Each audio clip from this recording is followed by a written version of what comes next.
મિત્રો, આજે મહાન ક્રાંતિકારી સમાજ સુધારક ક્રાંતિ જ્યોતિ સાવિત્રીબાઈ ફૂલેની જન્મ જયંતિ, હું એમને પ્રણામ અને વંદન કરું છું. આપ તમામ નવી પેઢીના મિત્રોને જે પણ આ વિડીયો જોવાના છે એમને ખાસ અપીલ કરું છું. આપણે એક બહુ સુંદર ફિલ્મ ફૂલે, એ સાવિત્રીબાઈ ફૂલે અને જ્યોતિબા ફૂલે એમના જીવન ચરિત્ર ઉપર આવ્યું છે. આપ અચૂક જોજો.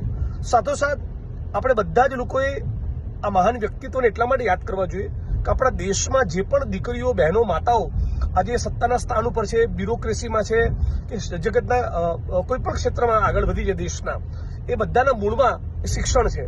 અને શિક્ષણનો પાયો આપણા દેશમાં કોઈએ નાખ્યો હોય એ સાવિત્રીબાઈ ફૂલેએ નાખ્યો. મહારાષ્ટ્રના એક નાનકડા ગામમાંથી નીકળી અને આટલું મોટું યોગદાન આપવું એ બિલકુલ નાની વસ્તુ નથી. એ સમયે જ્યારે રૂઢિવાદીઓ એમની પર છાણ અને ગોબર નાખતા, એવું કહેતા કે તને શરમ આવી જોઈએ, દીકરીઓને ભણાવવા નીકળી છે, એવું કહીને આ મહાન વ્યક્તિત્વ સાવિત્રીબાઈ ફૂલેનું અપમાન કરતા, પણ છતાંય અડગ રહ્યા. એમનો નિર્ધાર, એમનો નિર્ણય, એમનો પરિશ્રમ અકબંધ રહ્યો, અડગ રહ્યો, અફર રહ્યો.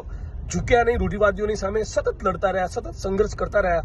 અને એનું પરિણામ છે કે આપણા દેશમાં અત્યારે અનેક બેન દીકરીઓ, માતાઓ ધારાસભ્ય, સંસદ સભ્ય, મંત્રી બની શકી છે, IAS IPS બની શકી છે, પોતાના ઘર પરિવારમાં, સમાજમાં, દેશ દુનિયામાં બોલતી થઈ છે, લખતી થઈ છે, લડતી થઈ છે, જર્નાલિઝમમાં છે, મીડિયામાં છે.